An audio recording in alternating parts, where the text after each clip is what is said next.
Hey guys, this is Madan for CG Tunes Plus and hope all are doing fine. And today in this tutorial we'll be seeing on how to integrate sound inside 3ds Max, and in the end we'll be using sound to drive some nice looking 3D equalizer animations, and also we'll be using sound to drive some Fume effects animations. So without much delay, let's get started. First, before dissecting sound, let's first understand what sound is made of. Well, sound consists of frequencies like these.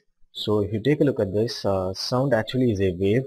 You can see that it travels from one point to another point over here as a form of a wave. And right now, this wave has a frequency of 1 Hertz. If you take this point as 1 second, so uh, to and fro motion is regarded as 1 Hertz, and the time it takes to finish this 1 Hertz is regarded as this frequency, and the unit of frequency is Hertz. So basically, songs that you hear consist of many different types of frequencies that are merged into a single file. Mm, so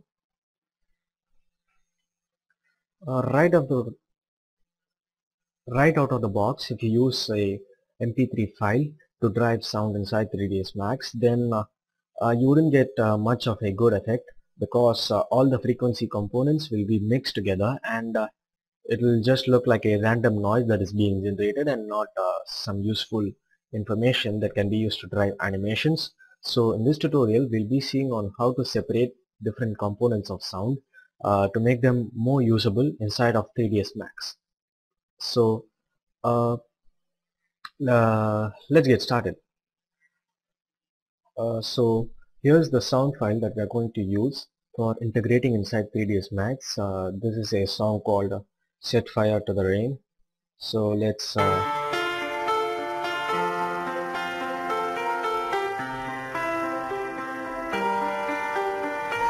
let it fall, my heart, and does it feel? So you can see that that's the song that we are going to integrate inside 3ds Max and create a nice equalizer. So you can see that the song contains some nice guitar-like effects in the first, and then starts with the more intense beats after some 10 or 8 seconds.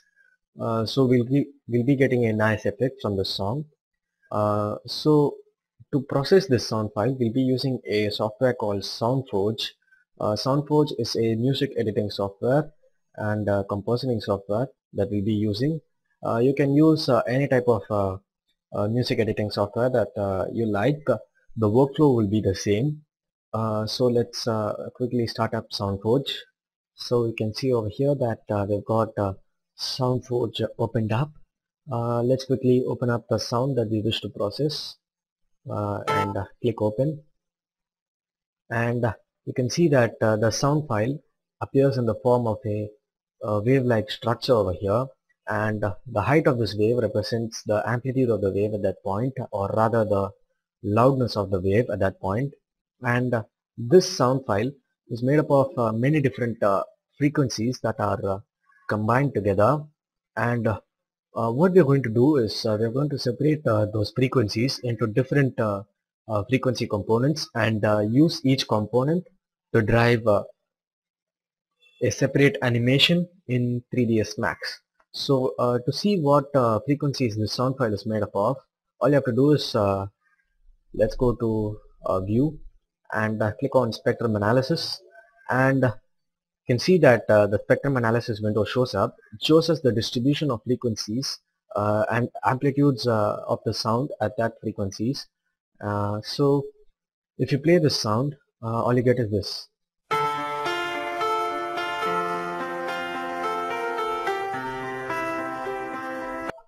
So you can see that nothing shows up in the frequency analysis window. That's because SoundForge is right now not set to monitor anything for frequency analysis. So to correct that, just click on real-time monitoring, and now if you play, you get this.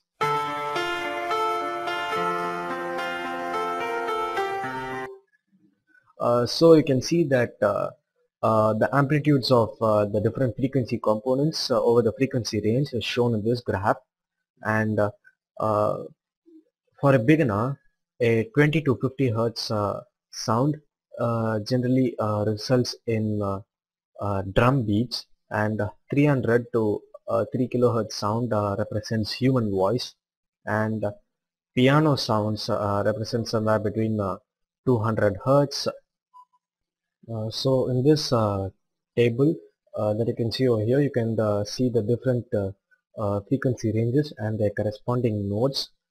So if a wave vibrates at 110 hertz, then it represents the A key that you press on the piano, and if it resonates at 246.942 hertz, then it represents the B key that you press on the piano.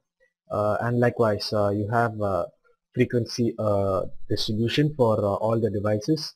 So a wave that resonates at uh, let's say 50 hertz represents a drum, and likewise. So what we are going to do now is separate the different frequency components into SoundForge.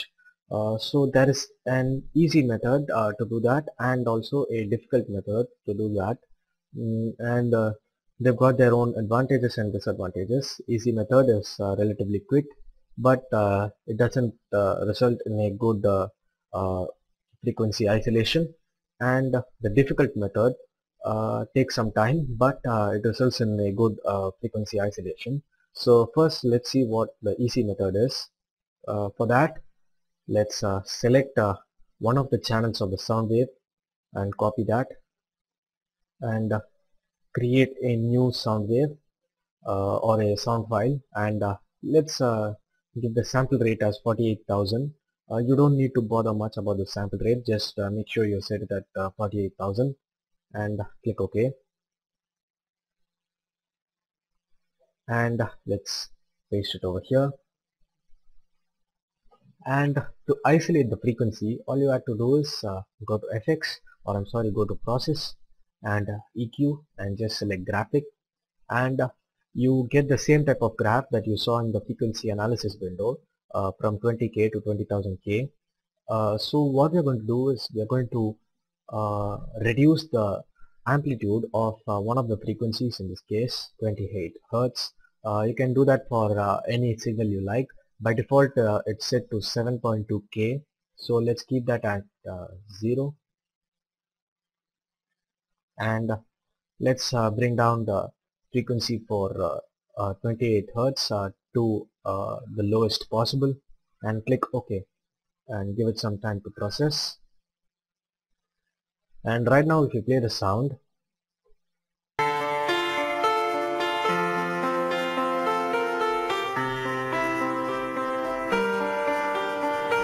I let it fall.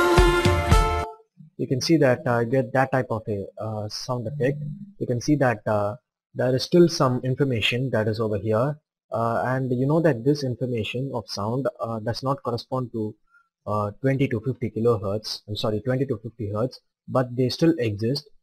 So these are some noises that are present uh, in the 20 to 50 hertz range. Uh, you can see that if you play this, you still get some amplitude readings over here. So we do not want this to happen. So what we need to do is we have to go after the difficult method for isolating sound wave. So let's see how that is done. Let's close this window and open a new window,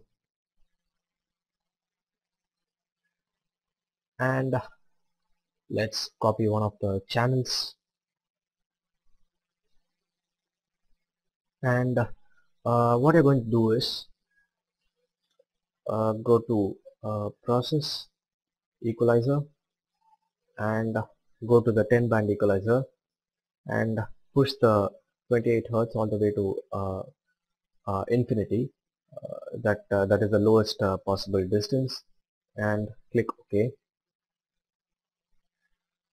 And now let's go to Process and select Invert Flip. So what it has done is it has just reversed the sound waves that are in this audio file. So next step is just copy the original sound file again, and just select this window and select edit, go to paste special and select mix. Oh, I'm sorry.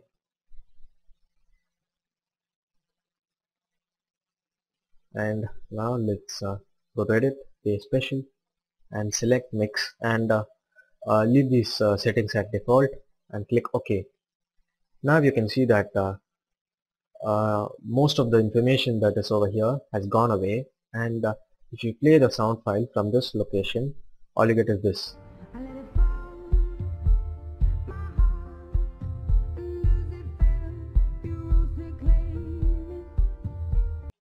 So there you can see that you get only beats plus some redundant information that you don't need. So to eliminate that, just select all these sound waves and just go to FX and apply a noise gate and leave the settings at default and click OK. Now if you play, you can see that the places where the frequency is not 20 to 50 Hertz, you can see that you have zero amplitude, and you can see that you just get the beats over here. So that's what we need. What you're going to do is, let's save this file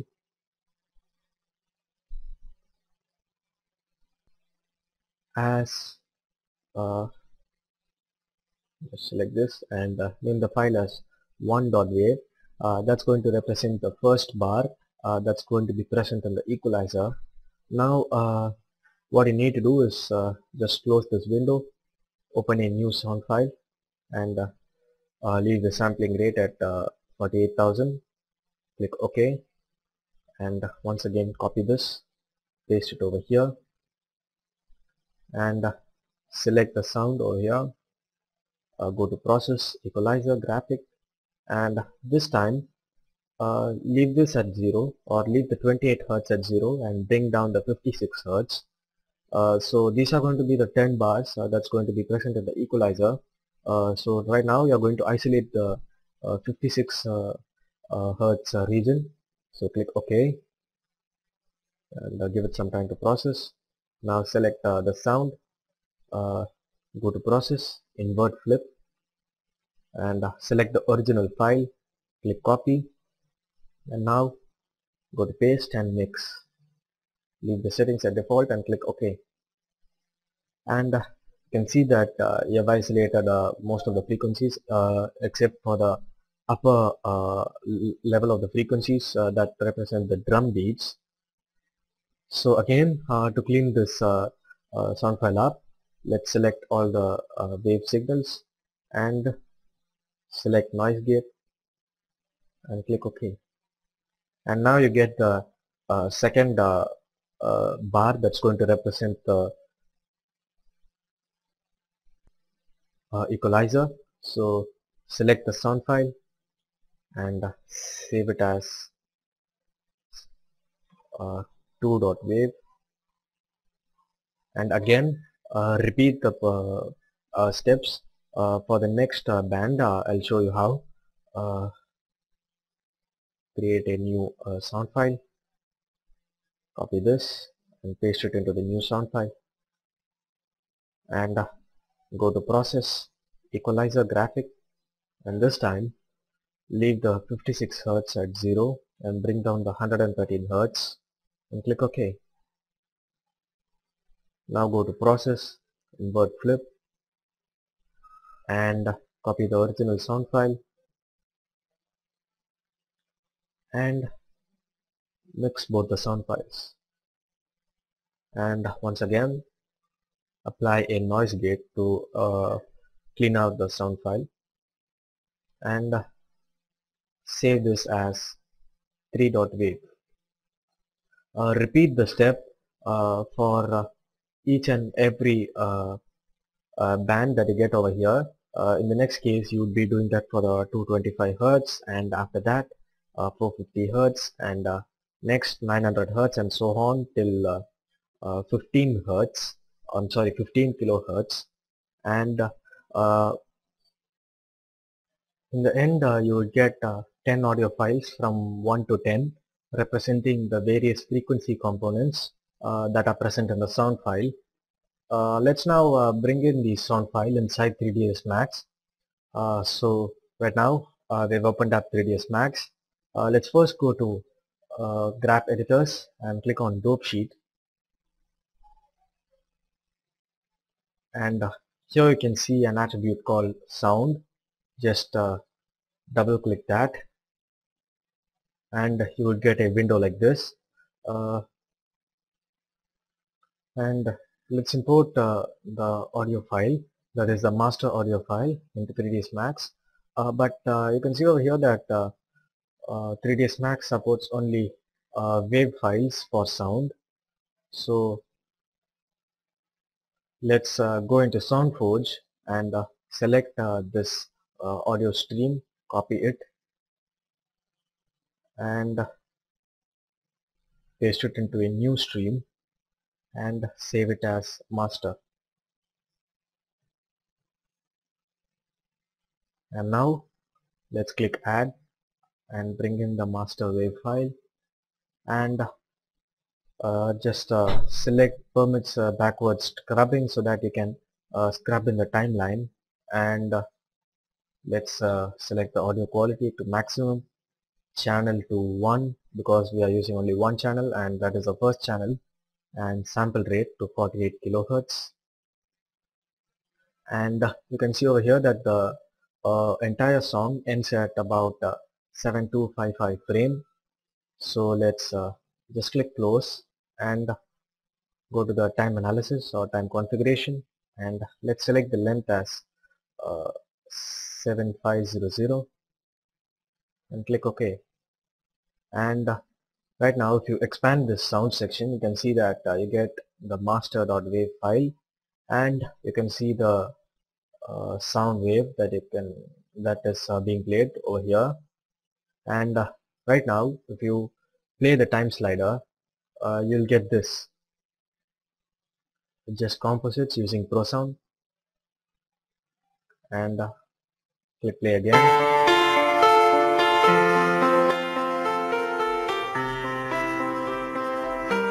So you can see that we've got the sound that's getting played in the time slider, and you can also scrub the time slider like that to go into different parts of the sound. And to create the equalizer, let's first create a box. Let's maximize this view, and now let's create a box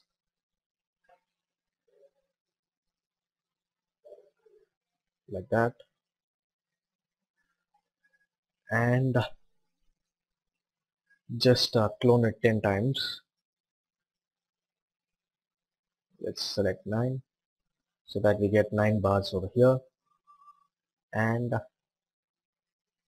select the first box, and let's go to graph editors and click on curve editor, and just expand this view.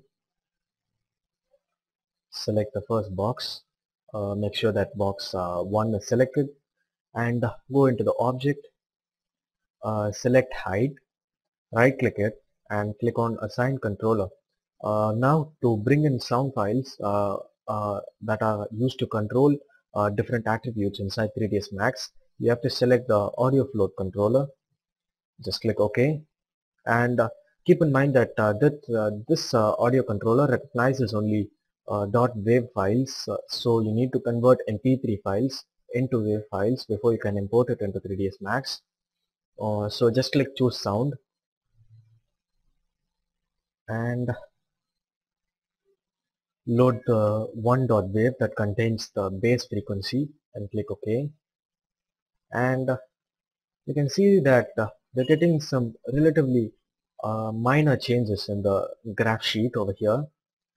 So to increase that, it all depends on this minimum and maximum value. So the maximum value specifies the point at which the sound goes to the maximum. So right now the maximum point in the sound file corresponds to 1 on this scale. So let's select this to 150, and you can see that it gets the sound waves over here. And let's just scrub in the time slider and see what we get. Let's select 250 to get a more extreme look and click OK. Now select the second bar and go to curve editor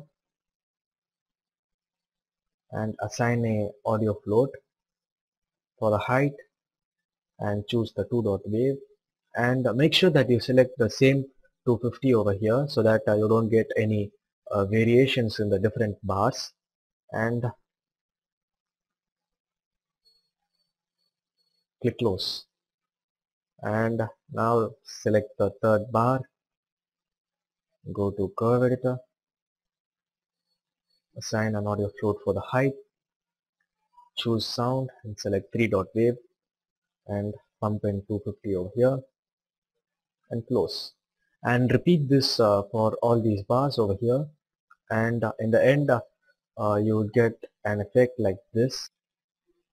So you can see that I've gone ahead and connected all the sound files to the respective height value for the corresponding boxes, and right now if you play the sound file you get a pretty good equalizer like this.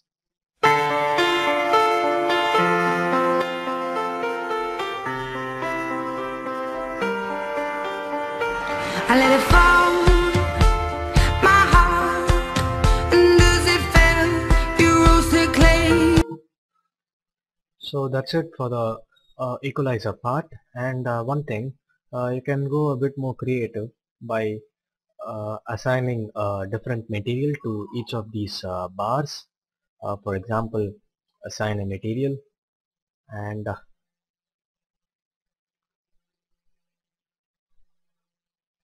okay, now select this material and go to the curve editor, and this is the material of the cube that has been selected, and go into the shader basic parameters, diffuse color, and you can assign an audio point 3 controller, same as the audio float controller, to it, and choose the same sound, and if you play that you'll see that as the height increases the color value to changes. So that's the effect. You can also go apart from black and white and give it some creative colors as such, like that, and you can also select the base point as 200 so that it doesn't appear uh, as black at the base, or when the height is minimum. You can make it to change colors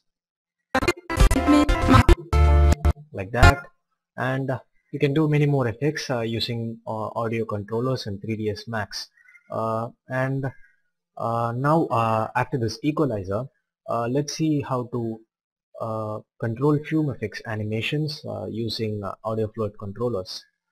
So let's open a new scene, and now let's go to the fume effects, create a fume effects grid, select the spacing as 1.9 or something so that you get a bit nice details, and let's create a simple source, bring it up just a bit like that, and add the source into the fume effects simulation.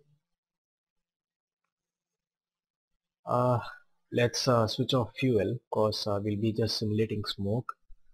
Add vorticity to 0.8 and keep X turbulence to 0.3, or as a matter of fact turbulence to 0.3, and let's increase the dissipation strength to something like 80, and okay, that's it. Now let's go to the object properties and let's select this radial velocity parameter and click show in track view so that we get the radial velocity parameter in the curve editor, and assign an audio float controller to that and choose one.wave, and let's select the maximum to 800 or something like that so that we get some pretty intense results. And oh yeah, before that I forgot, you must change the timeline value to 7500 so that uh, you get some song information, because from 0 to 100 there's I think no information in the song, so you don't get any variations. So right now let's choose sound and click one.wave and close it, and yeah, let's reassign the controller because I think it hasn't been assigned properly, and click close, and yeah, that is the sound file. What I'm gonna do is let's okay, let's keep it like that, and let's go ahead and simulate it quickly. Before that, select the output range to 1000 and also the playback range to 1000 so that you can scrub in the timeline, and also the simulation will go ahead till 1000 frames. And let's do a quick simulation, and I've gone ahead and simulated till 500 frames. Before we play back the simulation result, let's do one more thing. Let's go to the dope sheet and add the sound file to the timeline, and let's select channel 1 and sampling to 48 kilohertz and close it, and let ProSound analyze the audio file, and let's play back the animation and see what we've got.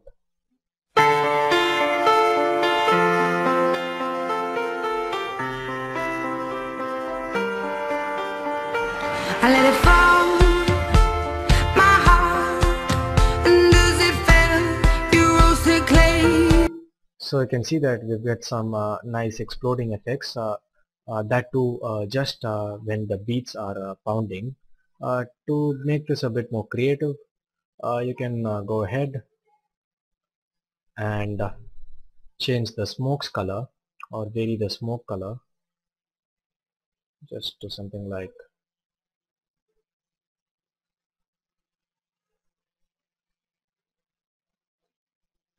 orange and red to give it a bit more interesting look.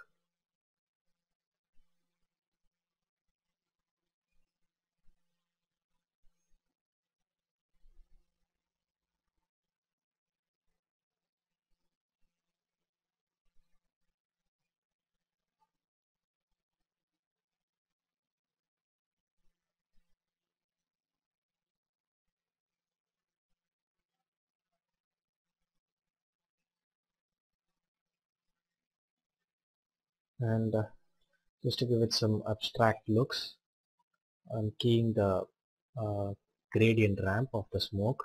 I'm sorry.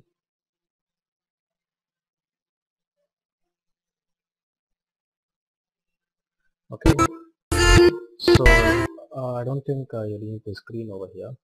Okay, so this is the effect, and you can also animate the fuel value going from 0 to 100 using the audio beat controller. Just make sure that you enable simulate fuel so that you get some little puffs of explosion and smoke during the beats, and there are much more things that can be done with the audio flow controller. So keep experimenting, and that's it for this tutorial. Once again, this is Madan for CG Tunes Plus, and see you again in another tutorial later. Bye guys.